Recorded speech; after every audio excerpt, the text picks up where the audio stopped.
Hello everyone. 4500 পদক লৈ কেনেকৈ আমি শিক্ষামন্ত্ৰী বা আমাৰ অসমৰ সন্মানীয় মুখ্যমন্ত্ৰী ডাঙৰীয়াক লগ কৰিব পাৰিম বা কেনেকৈ বিষয়খিনি আমি উত্থাপন কৰিব পাৰিম তাৰ ওপৰত আমি আলোচনা কৰিম যাতে আমি 10 অক্টোবৰত এপইন্টমেন্ট বা নিযুক্তি পত্ৰ লাভ কৰিব পাৰো।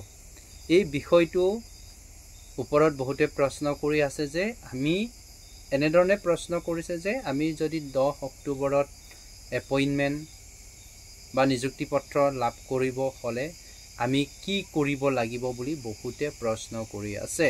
বহুত পাৰ্টি যিসকলে 4500 পদত আবেদন কৰিছিল।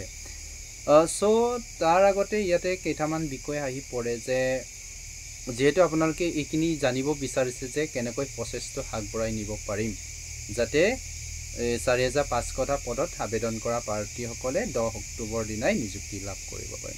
তাতে দুটা প্ৰবলেম আছে। প্ৰবলেমটো হৈছে যে আপোনালোকৰ যিখিনি ডকুমেন্টছ ভেৰিফিকেশন এইখিনি হোৱা নাই।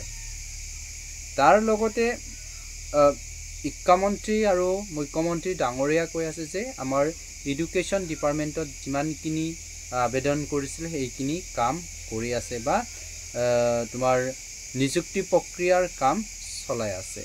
তাৰ মেইন কাৰণটো হৈছে যে DEE তোমাৰ প্ৰক্ৰিয়া চলাই আছে 5550টা পদৰ তোমাৰ নিযুক্তি প্ৰক্ৰিয়া চলাই আছে। এই প্ৰক্ৰিয়াটো বা সেই প্ৰচেছটো যেতিয়ালৈকে কমপ্লিট নহয় আপোনালোকে তেতিয়ালৈকে অসমৰ শিক্ষামন্ত্ৰী তোমাৰ অসমৰ মুখ্যমন্ত্ৰী মহোদয় আপোনালোকে 4500টা পদৰ ভেৰিফিকেশন বা নিযুক্তি প্ৰক্ৰিয়া বিলাকৰ আৰম্ভৰ কথা সুধিব নোৱাৰে। কাৰণ তেতিয়া একেসাথে কৈ দিয়ে যে আমি লাহে লাহে কৰি আছো বুলি কয়। আমাৰ শিক্ষামন্ত্ৰীয়ে বা তোমাৰ মুখ্যমন্ত্ৰী ডাঙৰীয়া কৈ যে কামখিনি আমি কৰি আছো, আমাক কৰিব দিয়ক, সময় আছে। সো একেদকলে কি কৰে কামখিনি অকমান পিছুৱাই দিবলৈ চেষ্টা কৰে।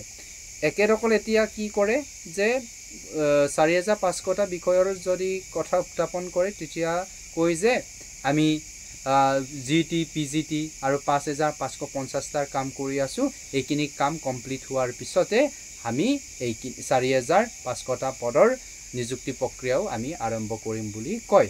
একেদকলৰ সেই যে 5550টা পদৰ নিযুক্তি প্ৰক্ৰিয়াৰ কামখিনি যে লাহে লাহে কৰিছে এইটোৱে প্ৰমাণ কৰে যে 4500টা পদক পিছুৱাই লৈ যোৱা। সো এতিয়া বিষয়টো হৈছে যে তাৰ কাৰণে আমি সলিউশন বিচাৰিছো। আমাৰ পাৰ্টিসকলে সলিউশন বিচাৰে।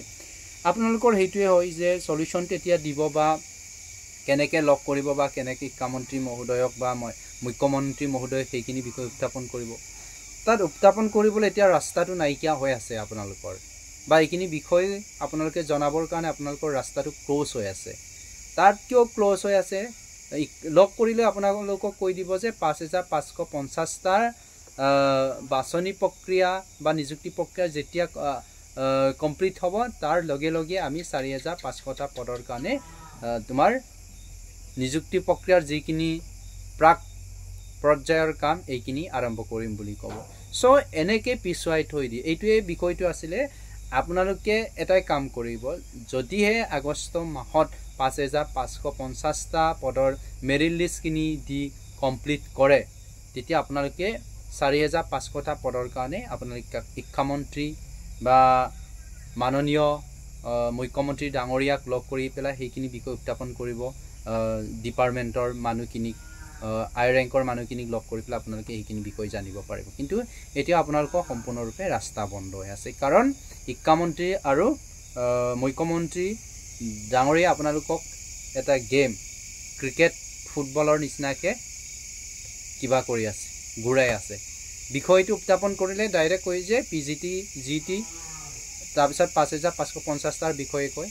সো আপোনালোকে এতিয়া লগ কৰিব নালাগে। যেতিয়া 5550টা পদৰ মেৰিট লিষ্ট দি কমপ্লিট হ'ব তেতিয়া আপোনালোকে লগ কৰিব যাব, বিষয়খিনি উত্থাপন কৰিব পাৰিব। এইখিনি আছিলে আৰু এতিয়া আপোনালোকৰ উপায় নাই, ওয়েট কৰক। যেতিয়া কমপ্লিট হ'ব তেতিয়া এই কামখিনি আপোনালোকে হোৱাটছআপ গ্ৰুপ কৰি পেলাই আপোনালোকে একগোট হৈ পেলাই কামখিনি আৰম্ভ কৰিব।